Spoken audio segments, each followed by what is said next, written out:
And thanks for joining us for another edition of Weekend Winners, special edition as well, because we are here to preview Garrard Sunshine Sprint Race Night. 11 races. Tab have come to the party with some big jackpots. First 4 jackpots on the main races, the Hayden, the Golden Girl and the Sunshine Sprint. So that's something else to consider when doing all of the form for this Saturday night. What a meeting it's going to be, what a race this is going to be. The track record 149.2, held by Black Sedans, who lines up in the Sunshine Sprint. Race record 150.4, set by I'm the Mighty Quinn back in 2014. The surprise starter in this Saturday night's Garrard Sunshine Sprint is the Boom horse Leap to Fame. Brilliant last week taking out the Rising Sun. The original plan to go from the Rising Sun to next week's Grand Circuit race, the Blacks are fake. But here he is lining up again, and as a result, he's now chasing history, looking to become the first horse to do the big treble. The Rising Sun, the Sunshine Sprint, and the Blacks are fake. Can he do it? Time will tell. Can they break the record? Time will tell. It's an awesome program here on Saturday night at Albion Park. I've got the guys back with me to break down all of these features. Darren, Clayton, Ryan, Spice. Darren, this is going to be a great card of racing, and first and foremost, the track record. Does it go by the wayside? Yeah, the way the race profiles, I think it does. You know, that mark that Black Sedans holds, it's in serious danger, and I think the sign rider can get his pencil ready. Okay, Ryan, what about last week, Leap to Fame? He was just awesome, demolishing that field in the Rising Sun. This is another step up. Someone said during the week it's like going from NRL level last week, now he's at State of Origin level, so it's another rise again. Does he handle it? Absolutely, he handles it. I think he is clearly the horse to beat, and I think they'll give the track record a shake. Okay, 240 immediately after the barrier draw. He's hovering around that $1.80 mark. Is that about the right quote? I think $1.80 is good shopping still. Okay, he's the horse to beat. Absolutely. Okay, so drawn out there in gate 6, and he's got a stack of speed drawn to his inside. It's going to be very interesting to see how Darren maps this race coming through a little bit later. We're going to preview all of these big races coming up in just a moment. The first of our features is the Group 3 Trotters Sprint, proudly brought to you by Pride's Easy Feed. And this is going to be a good race. The Trotters over the mile, behind the mobile. I'm sure they're set to run some fast time. Sugar and Spice lands the inside gate. Adele, as we know, RODM, so she starts on the outside of the second row. One of the interesting horses that didn't gain a start here at this point is Smoke and Bandar. Was this an easy race to map, Darren, because Sugar and Spice is drawn to lead from the inside? Yeah, the way she fires out of the gate, Pete McMullen on, it pretty much sets up for her in front. I think the working out what happens around that then is the tough part. Red Castleton, really good. He's been a frontline runner before, but he's really good save for one trip. So they can probably hustle through, get him on the back of Sugar and Spice.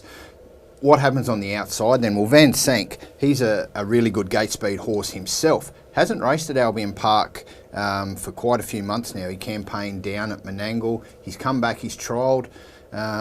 Bit hit and miss with some of his trial efforts, but, you know, at his best, he's certainly up to it. Sir Fahrenheit, where does that leave him? He might just have to roll the sleeves here, because I think Adele, she'll be carving that 3-wide trail. Majestic Trio, he's the only interstate or out of Queensland one to come into the race, so not given any favours with the visitors draw out in 6. Okay, so Ryan, what's your shakedown of the Trotters Sprint? Sugar and Spice, the horse to beat, given that she looks the leader, or is Adele the class performer? I think Adele is the class performer and the horse to beat, but in saying that, she's going to need some solid tempo to be able to work into the race late. Sugar and Spice controls the map. How much heat does she cop, whether she holds or hands, time will tell. I thought the Sydney horse probably has to go forward from 6, otherwise if he goes back, he's going to struggle to get into the race. He's a really nice horse in his own right. I agree with the Red Castleton angle, loves the pegs, that horse, could get that beautiful suck run if it's close enough at the turn, look out. But I sided with Adele, 3 good trials. Her peak performances have been excellent. I think she can do the job. Okay, so you're with Adele to beat Sugar and Spice, Van Sank, Red Castleton. Darren, you're tipping Red Castleton. Yeah, I just think he's maybe not quite at his peak, but he's just going to get the ideal trip here. He's had 7 wins at Albion Park, 6 of them when he's been either behind leader or further back on the fence. There's going to be speed in this race. It's just whether he can get the angle and get out in time. Okay, I'm going with Sugar and Spice, and I'm keen on her because she's the leader. It's a mile, and she's only got to pinch a second quarter, and I think that's enough to see her take this field all the way. Now, it's interesting with a number of these trotters that they haven't had a great deal of sort of lead-up racing going into this race as well. So there's a few that have been back at the trials. Adele, Van Sank, he blew up in his last trial, which was concerning, but Shannon Price outlined in a radio interview that it was an easy problem to fix, so she's expecting him to perform well, although probably just needs that little bit of luck. But I think Sugar and Spice is the horse to beat. 1:11.48 for me. That is the Pride's Easy Feed Trotters. Sprint start time for that feature at 6:45. The first leg of the main tab quaddie on Saturday night is race 5. It's the JC McMullen, named after the legendary horseman, and it's drawn together a really solid field. Darren, there's a lot of ways to look at it, as you would expect. There's a lot of McMullen influence in this race. John and Talia, they combine with a Waterola, Chantel Turpin, Bowden Blues, Always Smoking the Emergency, and RD's Flash. Narissa's got Last Time Joe. So is this an easy race for you to map? I think the way it pans out, you've got the Bowden Blues, who's a really strong beginner. He probably pushes his way under the top. Waterola, he's probably best served taking a trail.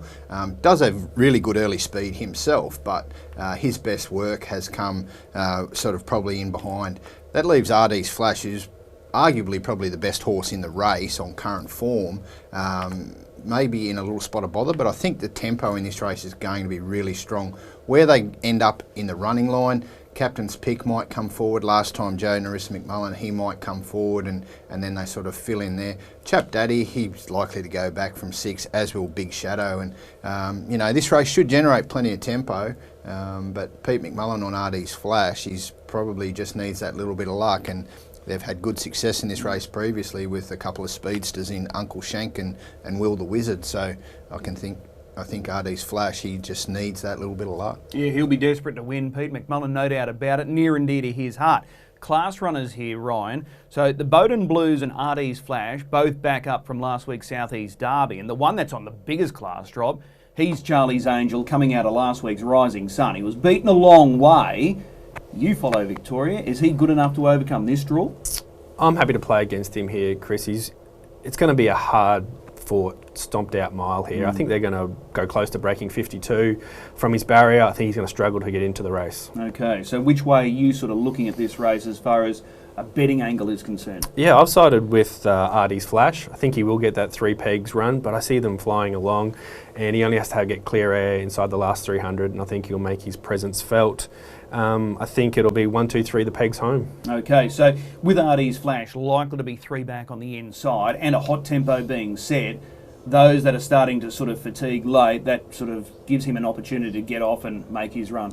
Yeah, I do believe he'll see clear air, and I wouldn't put it past him getting a second horse up the sprint lane either. Okay, so both of you guys are with RD's Flash, so you're sticking with him, although he could be 3 back on the inside. Yeah, I think regardless, if he does end up there, like Ryan mentions, the speed will be strong enough that those outside runners might just create enough space for him to get out, and just needs that tiny element of luck, but I think he gets it. Okay, I'm going to go with one Waterola because I just think he's going to be in the right spot.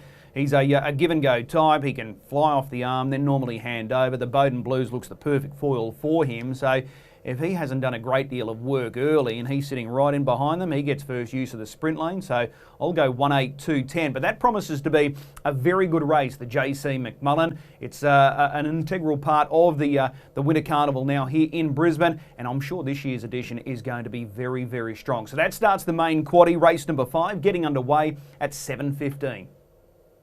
The first of our Group 1 features, this is the Garrard's Golden Girl, and this is a race that is really cementing itself as part of a key part of the carnival. Only in its 3rd edition now, the Golden Girl. We've seen Gerarda's Delight blow up the tote board last year. Town Echo, she went off at big odds. Do we finally get a favourite successful in this race? Time will tell on Saturday night. This race carries a first 4 jackpot of $20,000 as well. And this is a great lineup, and the barrier draw has made it very intriguing. Darren, as I come to you, how do you sort of line up the gate speed here? Manhattan finally gets the inside draw, so does she have enough speed to lead? She's got good Kiwi gate speed, but does that equate to Australian sort of gate speed? Then you've got Fairy Tinkerbell, Uptown Beach Girl, more than likely going forward despite the wide draw. How do you sort of map this race? Yeah, it's a bit of a tricky one. Like you mentioned with Manhattan, she's definitely holds the keys to this contest, that's for sure. I think she gets crossed. I thought Fairy Tinkerbell would be able to muster and get through and get across her. Not with any great deal of confidence, but I think if she just continues to press forward, I think Luke McCarthy can get her across in front. That said, if Nathan Dawson lights up Uptown Beach Girl, he's every chance of blazing straight across the front of them and getting there. So no confidence, but I think Fairy Tinkerbell does get to the fence first, ahead of Manhattan. That puts Braveview Kelly in a really tough spot. But that said, the last couple of years, these races, they go hard. The Group 1 on offer, that might open up later. We saw Gerarda's Delight absolutely blast home from deep in the pack. So not all may be lost if that happens and she does end up 3 fence. So if Fairy Tinkerbell does lead, well, that leaves Uptown Beach Girl perhaps parked across, which would give Soho Historia a perfect trip. But first up, big race to target first up, but we know how good the Emma Stewart team can fire. Well, Fairy Tinkerbell's the only horse backing up from last year's Golden Girl. Do you agree or disagree with that map? I'm firmly in the other camp, Chris. I think Manhattan finally draws a gate and she can use her gate speed to punch through and hold and lead up here. Whilst Fairy Tinkerbell is a blazing beginner, I think she was more of a chance to cross if she was drawn in more of a slingshot type of gate out in 4, 5 or 6.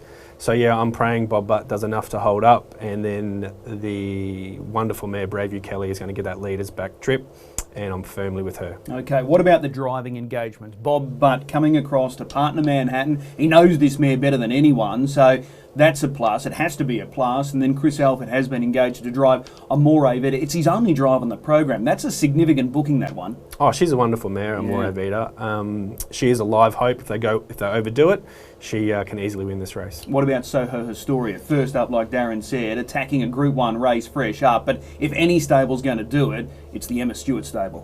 Yeah, I probably want to be against Soho Historia, a fraction, being first up, and I think she's going to have to work a little bit to find a spot. Okay, so which way are you going?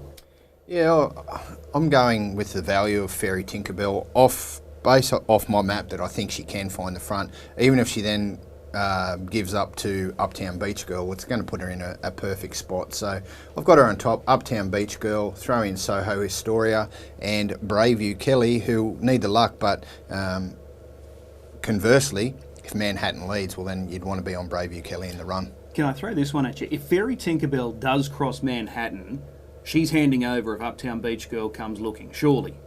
Well, under that scenario, yeah. Okay. So you're with Fairy Tinkerbell. I'm going to go with 3, Soho Historia. We saw this mare last year when she was a filly take out the Queensland Oaks, and on that occasion, she produced a brilliant finish to score. So if she can find a good spot without spending too much early petrol, I think she's going to prove hard to beat here. Number 3, Soho Historia. Braveview Kelly, she's the class mare, Ryan, as you outlined. She's the winner of the Queen Elizabeth, the Old Ladyship Mile. She contested the Miracle Mile earlier this year. The draw's the trick. She just needs that little bit of luck or no bad luck. Uptown Beach Girl, I think she'll run a ripper, and Manhattan won't be far away. So 3, 8, 7, 1. You're going with Braveview Kelly. Yeah, firmly in her corner, Chris. 53.6 last half last week. She's been in excellent form this prep. First up, she chaired up at Menangle. They broke 50. She did all the work and was just touched out late. She was great here last week. If Manhattan gets her to the lane, she's the one. Okay, so 8, 1, 10, 3 for Ryan there. In the Group 1, Garrard's Golden Girl, and that is going to be an absolute ripper. It always is. It's a key race now for the Carnival. And don't forget, first 4 jackpot of $20,000 as well. Race number 6, set down for decision at 7:46.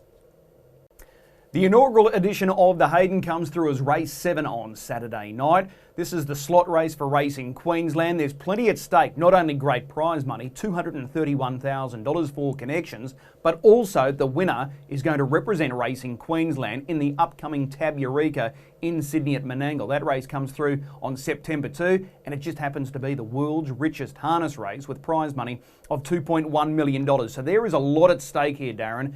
And many have got this down to a race in 2.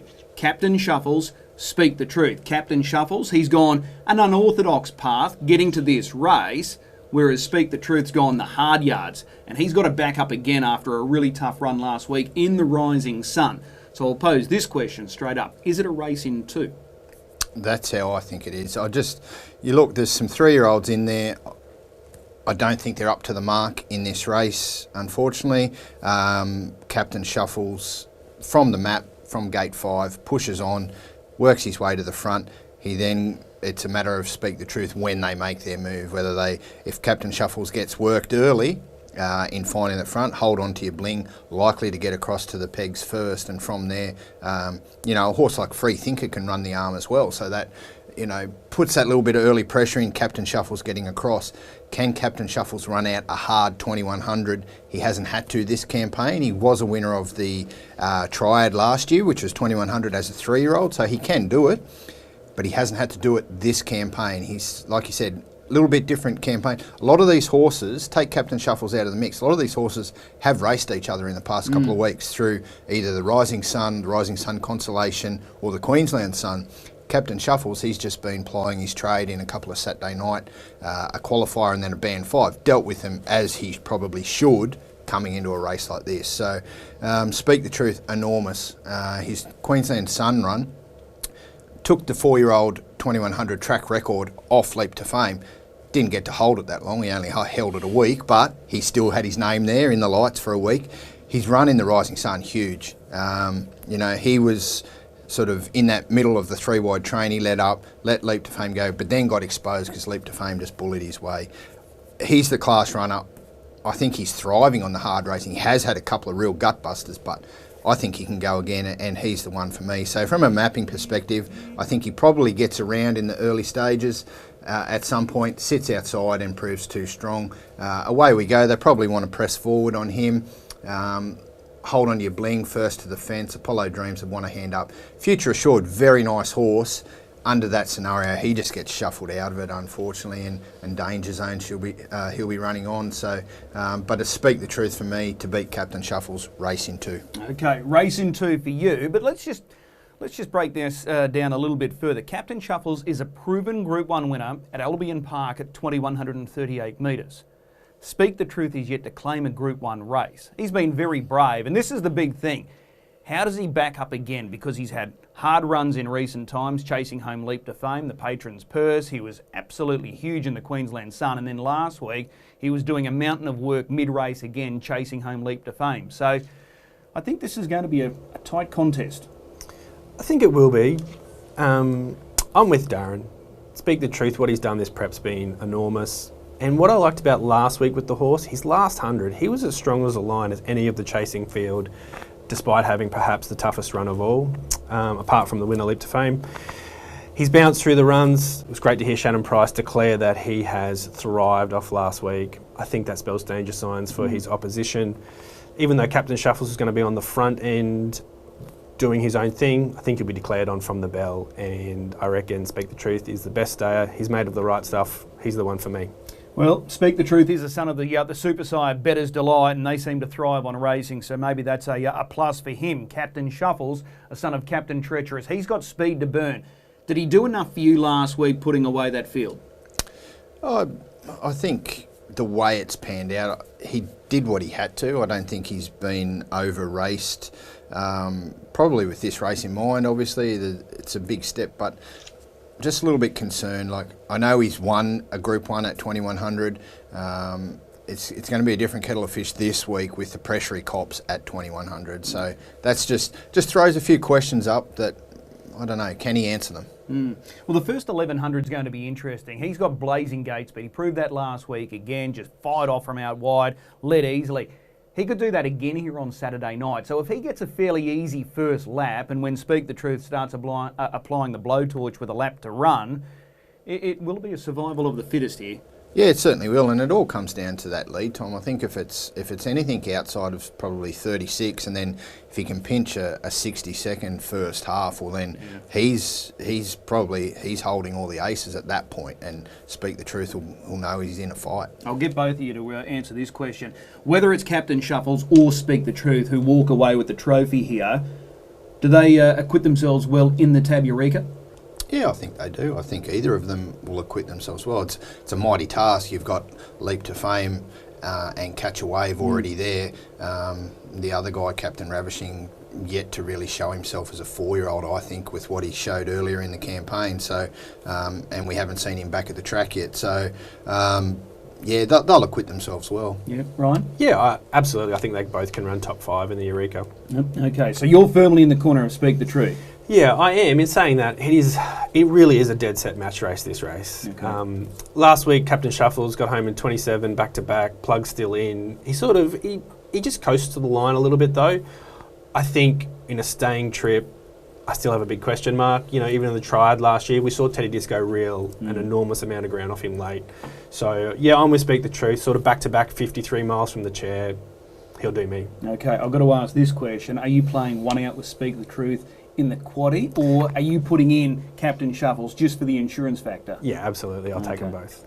You're taking both? Yeah, I'll take them both. Okay, all right. So we're all with Speak the Truth for this Hayden race, the inaugural running, and Matt Hayden, the racer it's named after, will be trackside on Saturday night. So we've all got Speak the Truth on top. We've all got Captain Shuffles for second. And we're playing around with the likes of Danger Zone, Future Assured, Hold On To Your Bling as the minor players. So that is going to be a cracking race. The inaugural edition, $231,000 up for grabs. But as I said, the winner is also going to represent Racing Queensland in the first ever running of the $2.1 million Tab Eureka in Sydney on September 2. Start time for the Hayden getting underway at 8:18. The big one on Saturday night, without doubt, is the Garrard Sunshine Sprint. Open class performers over the mile at Albion Park, as I mentioned earlier. Race record 150.4, I'm the Mighty Quinn. Track record 149.2. 4 horses who contested last year's Sunshine Sprint back up. That includes Black Sedan, So I Cast No Shadow, Turn It Up, and Spirit of St. Louis. The horse that won last year, Better Eclipse, he won't be starting. But the boom horse is Leap to Fame, and he is starting in many ways a surprise starter and acceptor for this great race. First stage back in 1983. Amazing Trick successful. Up from Sydney, 159.4. I'm tipping they're going to go a lot faster than that time. Unless something happens to the clock, you would expect so. Okay, so how do you break this race down? There is so many different angles with Leap to Fame. What does he do from gate 6? How does it set up to his inside? You're the man doing the map, so how do you break it down?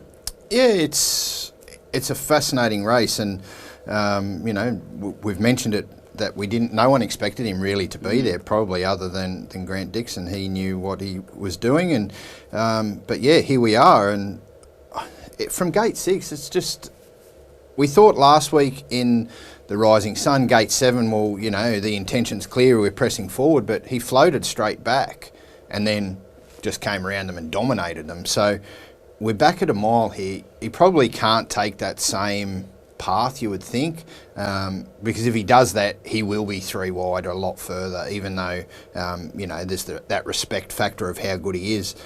Better Zip It, Black Sedance, they're probably the 2 key runners in terms of the early map, in that they both go well in front or out there, but they don't have that push button speed. They both take a little bit of time to really get going. So with I Cast No Shadow in the middle of them, I think that gives Better Zip It the opportunity to just use that muster and really kick through and hold up. If Black Sedance then tries to challenge him early, probably leaves him parked. Chris, you spoke to Pete McMullen during the week on radio, and reading between the lines, I think he suggested that if Leap to Fame were to come round, he would show him the respect and take a trail. So that would leave Leap to Fame parked. Does Cam Hart then offer him the same respect and wave him on by? If that happens, well, we're playing for second money, because Leap to Fame just blows them away. Magnificent Storm, he's the query runner. He's got good gate speed, has shown it in Perth. He's there in forward. Does he get that slingshot across with that really push-button speed? Who knows? Hot and Treacherous, he's drawn out wide.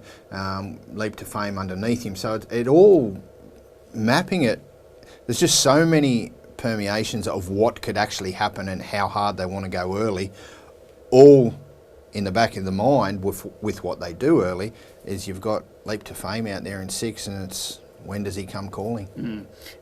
It's just fascinating, because you're just not sure how this is going to set up. Do you sort of go along with that line of thinking, or do you think there's going to be a real surprise element here at the start?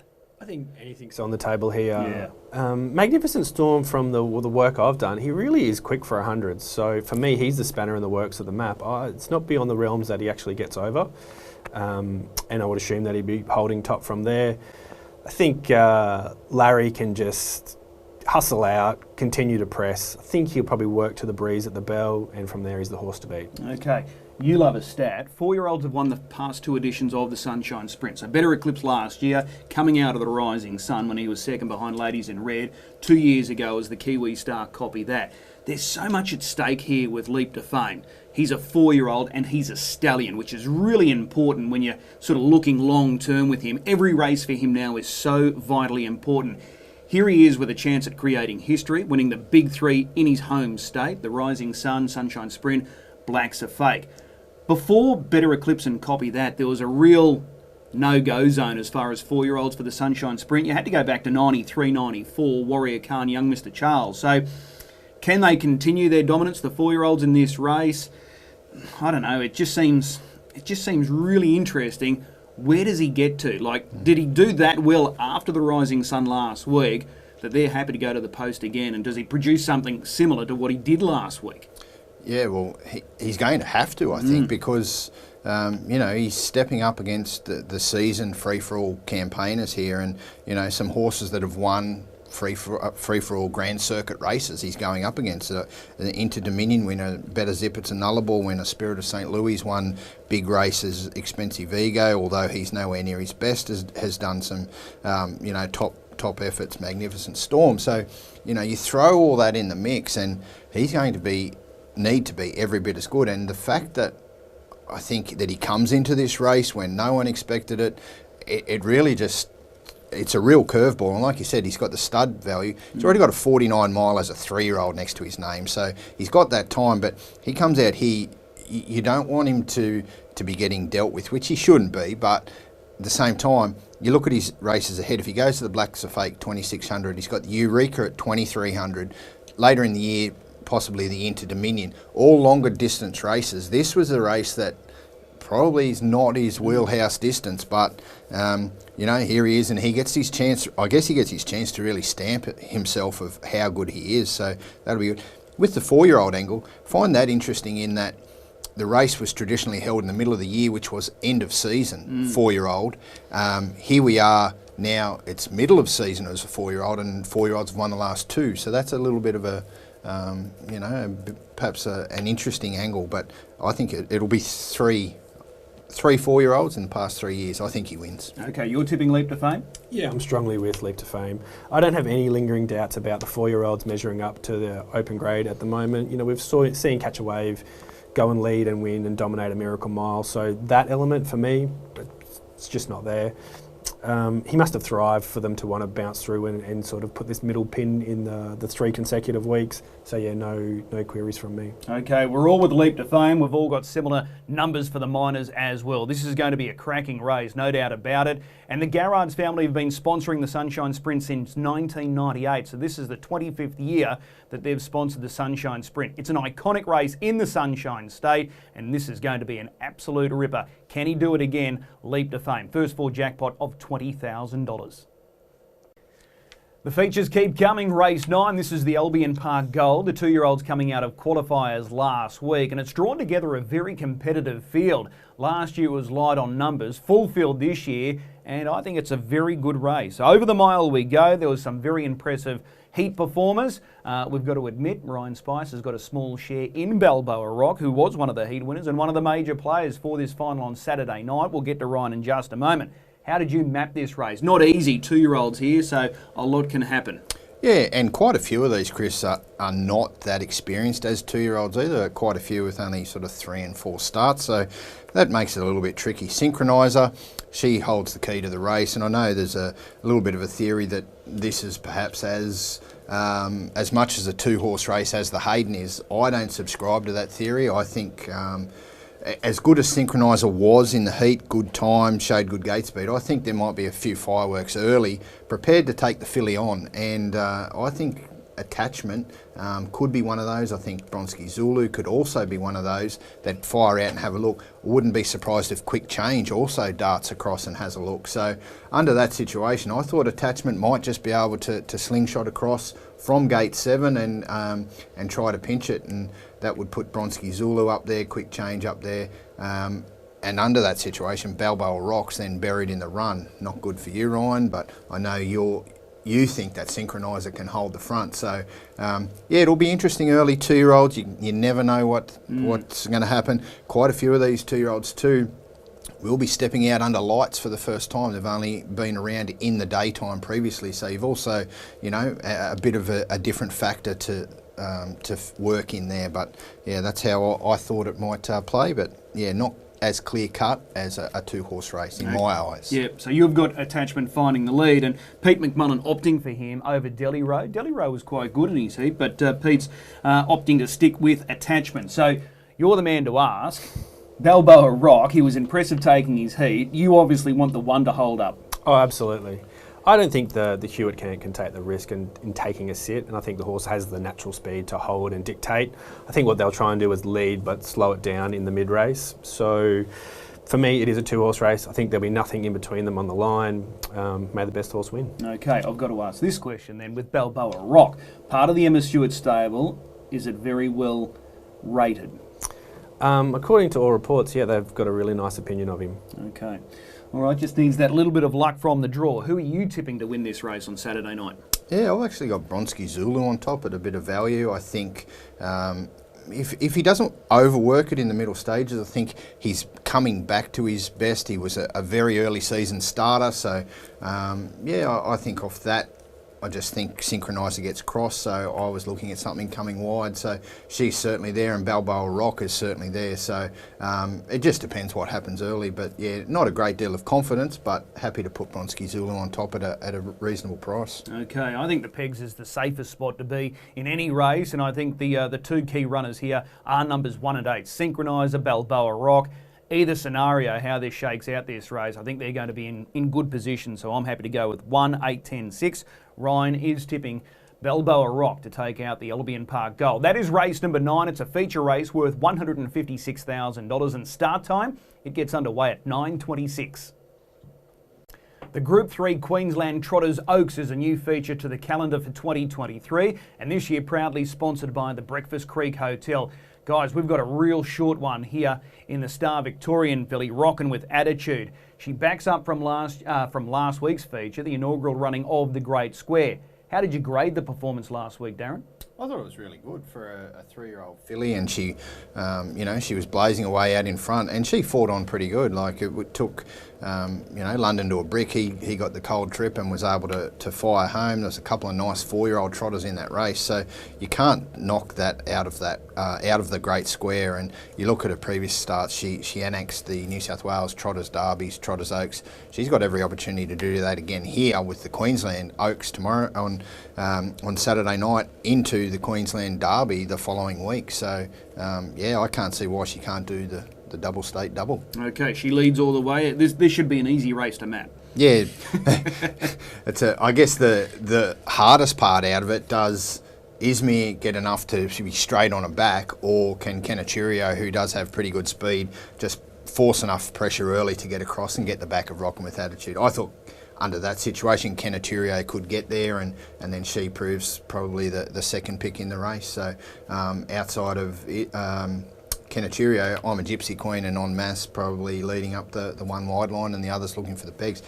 That said, it'd be no surprise to see him single file. Okay, your map is important because in so many ways, people are going to attack this race hard. Because she's such a short quote, Rockin' with Attitude, we've got to look to the exotics now. So getting the positions right is vital when you're playing Quinellas, Exactas, Trifectas and First Four. So she's a standout, Rockin' with Attitude, but getting second, third and fourth right, not easy. No, not easy at all, Chris. I do tend to think that they will race in single file here once they find their positions. For me, from an exotics perspective, I'll be playing hard with Kenaturio and I'm a Gypsy Queen. Okay, so we've all got Rockin' with Attitude on top. I'm going with 4 En Masse as the second pick. Kenaturio, I'm a Gypsy Queen, 1, 4, 3, 5. Darren's gone 1, 3, 5, 2, and Ryan's going 1, 3, 4, 5. That's the last race on the program. Start time for the Trotters Oaks is at 10:25. Time now to catch up with a couple of our leading drivers. Nathan Dawson, he's the man with the hot hand right now. He's Mr. 200 because he brought up that big milestone last Saturday night. Angus Garrard's also got a couple of very interesting drives on Saturday night. I caught up with these guys earlier in the week. Mr. Double Century joins us to go through his book of drives on Saturday night. He's the man with the hot hand, Nathan Dawson, and he's in the hot seat as well. Nathan, appreciate the time. Nah, good to be on, Chris. It's a cracking meeting on Saturday night, and you're involved in a lot of the big ones. Let's start with the opener, though. Sugar for My Honey for Ricky Elchin. She's a mare going well, but this is a deep race. Yeah, it is. It's a pretty handy race. Thankfully we got a decent drawer in the back line there, and we should be able to follow the speed pretty good. All right, Orchid Stride and early scratching, so that helps, doesn't it? Yeah, it does. It's just going to play into the smaller field the way she likes to race, but if we get any luck, she'll be thereabouts. Are you hoping for speed? Yeah, it's probably really the only chance we're going to get from the back line. If there's not much speed, we won't be getting into it too much late. Okay. Race 3, I'm keen to get your thoughts here. Beach Fella, he's going really well. He's drawn the inside of the second row, but you're drawn to follow out the Grogfather. So is there a chance this might be leader behind leader scenario? Yeah, I'd like to think so. He's going well, the horse, and the Grogfather, he likes to lead and roll along. So, fingers crossed that's the way it plans out. So if it does pan out that way, gee, you're going to be hard to beat. I think so. I reckon if the Grogfather holds up, I have a pretty good chance of running him down. He is going really well. He can get a bit keen, but he's going super at the moment. He is. He's really found his straps the last few starts, and he's putting up good performances in good time. So he's definitely going to take some beating if luck's on his side. Okay, race 4, the first of our features, the Trotters Sprint. Adele, she's in super form. We haven't seen this mare since she took out the Redcliffe Trotters Cup. How do you rate her chances? Yeah, she's a really good chance. I'm pretty happy to be drawing 10 instead of 7.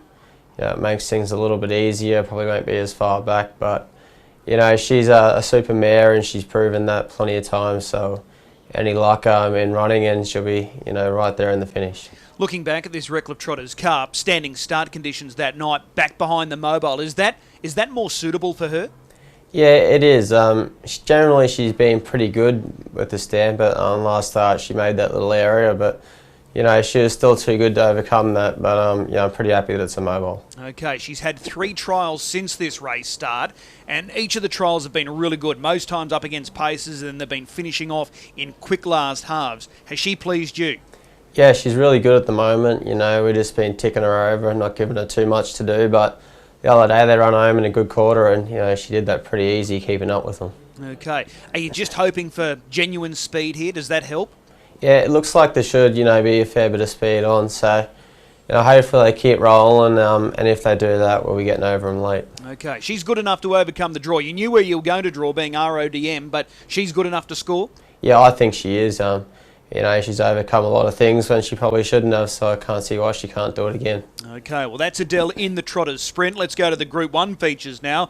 The Golden Girl, Uptown Beach Girl. This was the mare that you brought up your double century with last Saturday night in the Fleur de Lille. She had Gate 2 last week, Gate 7 on Saturday night, but this is her grand final. This has been the target race all season. So how is she right now going into this Group 1 feature? Yeah, she's really good. She proved that last week that she was on song and heading in the right direction. But, unfortunately we didn't get the draw we were hoping for. But, I still think with the quality mare she is and the way she likes to race that she's good enough to overcome that. Is Manhattan a chance of being headed here at the start? Oh, it left pretty good last week. I'd say if Ferry Tinkerbell was a fraction wider on the track, it might have got over. But, as we know, it's pretty hard side by side to get across them. Okay, and given this is her grand final, does that mean that you can sort of light her up at the start and get into the action as quickly as possible? Yeah, we'll be heading forward. This is the main aim, and it's either all in or it's kind of pointless just going back. So we'll be going hard and hoping we're good enough. Okay, well she looks a terrific chance, and she's at the peak of her powers right now, judging by that victory there last week.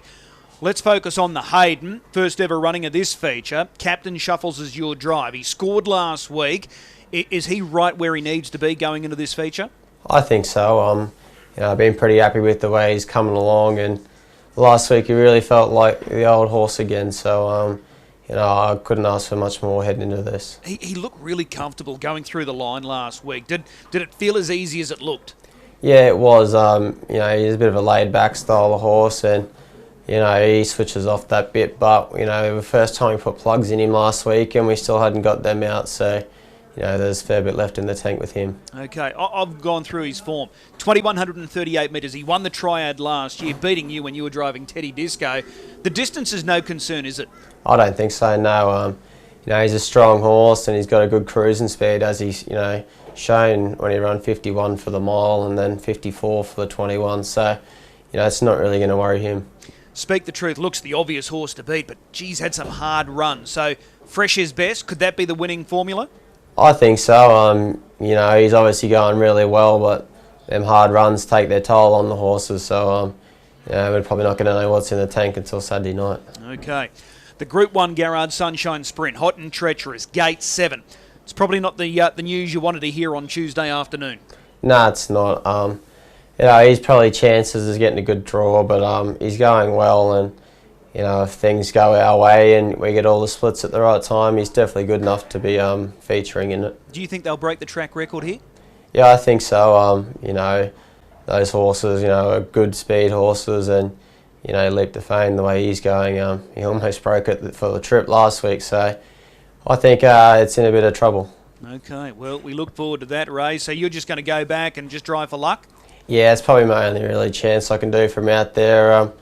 I go forward, I'm not really going to get anywhere. All right. Race 9, the Albion Park Gold. Bronski Zulu, he was a heat winner last week, and he was sharp. Yeah, he was really good. I was quite impressed the way he won his race and, the way he did it. So, it's not an ideal draw, but I'll definitely know he's in the race. So how does it play out at the start? Where do you want to land soon after the start with this guy? Yeah, in front would be ideal, but I don't think I'll be there, but we'll be heading forward and getting as handy as possible. He's versatile, so, it's not the be-all and end-all, the draw, but if he's close enough, he's good enough. Yeah, he is. I actually said to Charlie 2 starts ago when he raced on Saturday night that I reckon this is the best the horse has been, and he come out and proved that the week after, so I'm pretty happy with where he's at. All right, good chance there. And you finished the night with Queenslander in race 10. You're up against the Lost Storm. Is he a place hope here? Actually, I reckon he's quite a nice horse and he's going well. He just got held up last week and his sectionals are really good, so I wouldn't even be surprised to see him win. Okay, so a little push there for Queenslander. Are you going forward or back at the start? Oh, we'll just float out and see what happens. Just see what the speed's like underneath us. All right. Picky your drives on Saturday night? Oh, I'm going to go Captain Shuffles. He's ready to rock and roll. Okay, race 7. That's the Hayden. Number 5. Nathan, as always, appreciate the time. We'll see you trackside. Thanks, Chris. It's Garrard Sunshine Sprint race night on Saturday night, so it's only fitting that we get Angus on for Garrard Sunshine Sprint night because he's got some key drives on the weekend and he joins us now. Angus, appreciate the time. No worries. Thanks for having me, Chris. We start in the first, and I'm keen to get your thoughts here on Holy Camp Dylan. 2 local runs. You were behind this guy when he won first up, and then he raced on Tuesday, finishing 4th. You didn't drive him, but no doubt you've done the tape. So what was the takeaway from Tuesday? Yeah, I thought he raced really well, Chris. From memory, it was over the trip, and he still fought on well. He probably got found out a little bit the last sort of 50 to 100. They just sort of dropped on him a little bit, but I definitely thought it was a good run, and having 2 runs up here now, he hopefully should take a bit of improvement out of both of them and be tip-top for Saturday night. Did he give you a good feel when he won first up? Yeah, he did, Chris. From sort of the moment he stepped on the track, he felt like he had a bit of an engine, and you go back through his form, he's running some really good races and run some really nice races. He was probably lacking in form a touch before he arrived, but he got a nice soft first half outside the leader, and he felt the winner from a long way out. This is a deep race on Saturday night. There's a number of different form lines to look at as well. But do you think he's going to measure up here? Yeah, I think so. I think he's got the ability to. He probably needs the right run in this sort of race, but the motor's definitely there. Okay. Gate 4, how do you sort of play it at the start? Do you want to try and get handy as quickly as possible?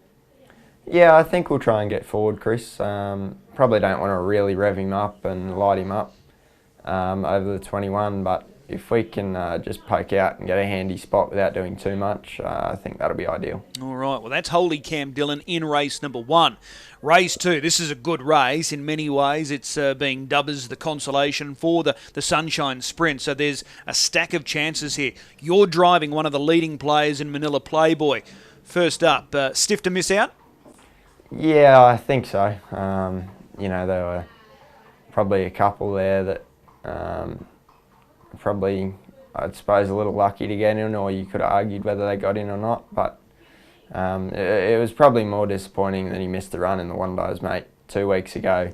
Probably if he had got in there, which I think he should have, and run a good race again, it was probably enough to make sure he definitely got in this race Saturday night. Okay, well, let's focus on this race. So you're drawn 10, so you're 3 off the second row. There's got to be a stack of pressure in this race. There looks like there is, and it should generate its own way. The faster the better for Manila Playboy? Yeah, for sure, Chris.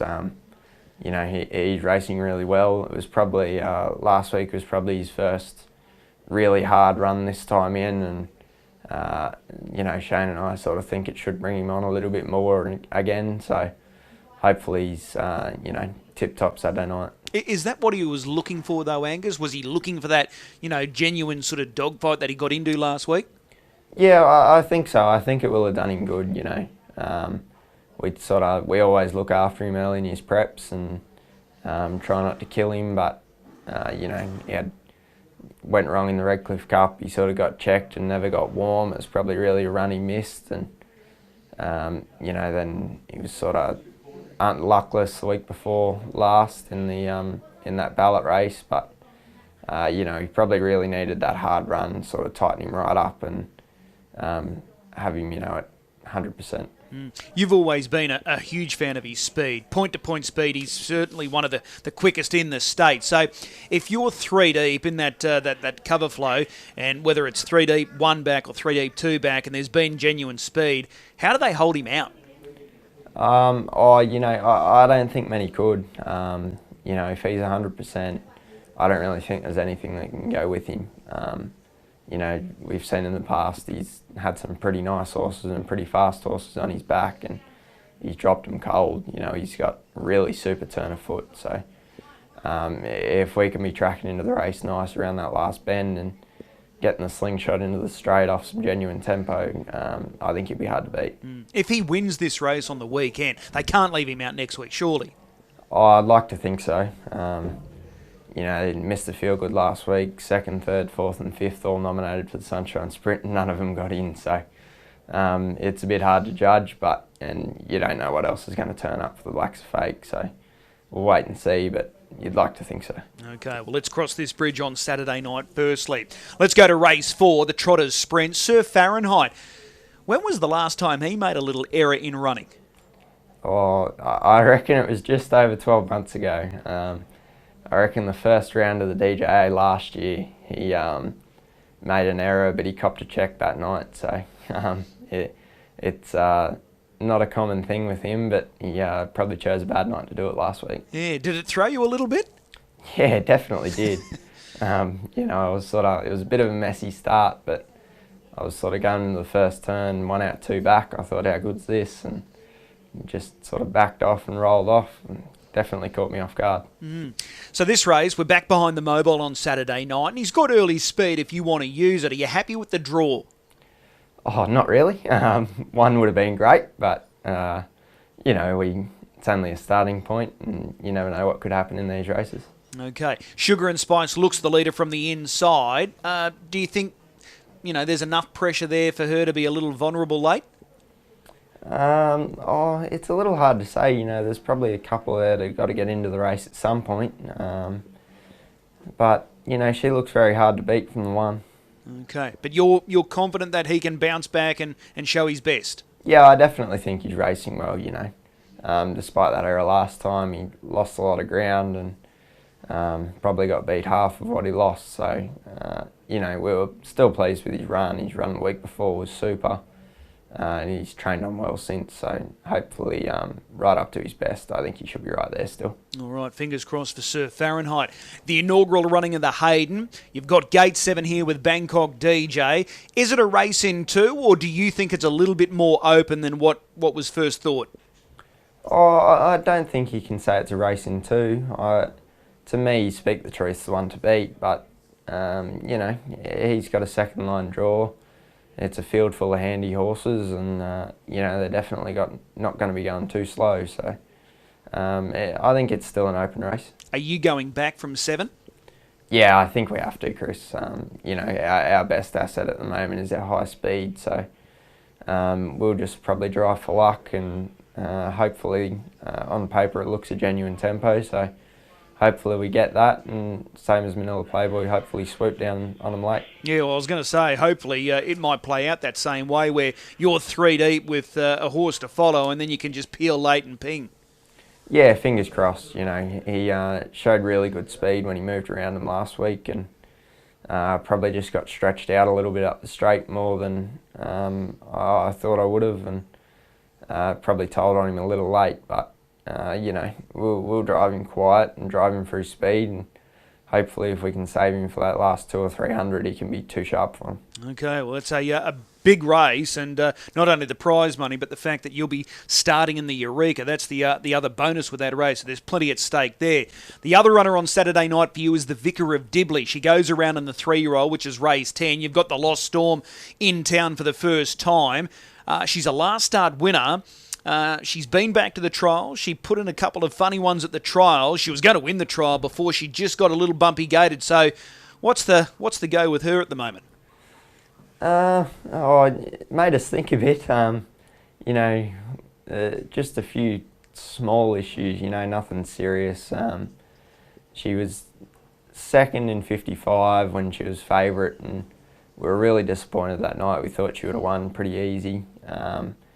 And we had a few issues after that, probably set us back a little, made us miss the Redcliffe Oaks, so we sort of made a few changes with her, and we were really happy with her, but she's just another little issue bobbed up. It was easy enough to rectify, and we actually took the head check off of there a couple of runs ago, and we've just put that back on, give her a bit of balance for Saturday night. So, you know, I think she's going really well, as long as she does everything right. Well, she's got a motor, there's no doubt about it. Is that the only gear change that you've made, just the head check goes back on?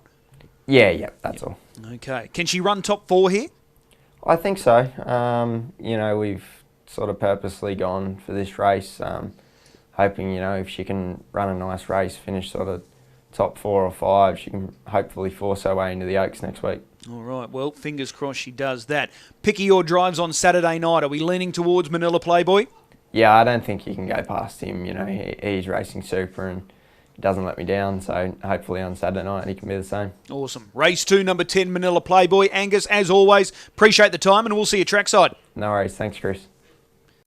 Time now to find a good thing or two for this big program on Saturday night. 11 races, 2 Group 1 features, the Sunshine Sprint and the Golden Girl. Don't forget, Tab have got first 4 jackpots on 3 big races, the Hayden, the Golden Girl and the Sunshine Sprint. $20,000 starting pools. Maybe those pools exceed $100,000. Well worth checking out when we're doing all the form. Darren, I'm going to come to you first to get a good thing. But before I do, a couple of trivia questions. Has Grant Dixon ever driven a Sunshine Sprint winner? I don't believe he has. No, he hasn't. He's trained a winner. Can you name it? That one has got me stumped. An Arc Horse? No, a Hoka Punter, there you beating Colt 31. There's 2 drivers competing in the Sunshine Sprint that have won a Sunshine Sprint previously. Can you name them? Luke McCarthy, Shane Graham. Yep, Mr. Feelgood and Ava Nova. Now, let's get your good thing for Saturday night. Where do we go for your best bet on the card? Yeah, I think we can strike early, Chris. Race 1, horse number 6, Mr. McLaren. This guy's been going really good since he arrived in Australia. Couple of runs back, not far behind Can't Find a Better Man, who we saw come out and go around in the Rising Sun last week. I think Pete McMullen can stamp his intentions early here, press across, and it's a race that probably doesn't produce a great deal of depth, I don't think, for a band 5, and he gets his chance. Okay, so Mr. McLaren there. Looking at your quaddie numbers, they're interesting. Yeah, I've copped a little bit of flack for this, but you know, the old saying, happy to be the one who shot Bambi, but yeah, I've just thrown in Mac Dan in the quaddie purely off the thought that if Leap to Fame does have to work too hard and Better Zip It holds up, well then Mac Dan, a Group 1 winner, a Newcastle Mile winner, a Miracle Mile contestant, he's the best place to be that sniper, and it's not me killing Bambi, it'll be Mark Pitt. Okay, and even the first leg, no room for numbers 1 and 2? Yeah, that race I'm keen on RD's Flash. I think he can win that race, and again, it all comes down to that early map and how much pressure there is. So yeah, happy to leave both of those out. Okay, playing for value with your quaddie there on Saturday night, races 5 through 8. Ryan, your best bet? In the Golden Girl, Chris, I'm with the good mare, Braveview Kelly, praying for the map to play out, Manhattan to lead, Braveview Kelly to get delivered to the sprint lane. She's the one for me. You're going skinny with the quaddie. Yeah, I think the Chantel Turpin trained runners will dominate the JC McMullen. The Bowden Blues stomping out a huge mile on the front end. And RD's Flash, if he gets clear running, I'm really keen he's the winner.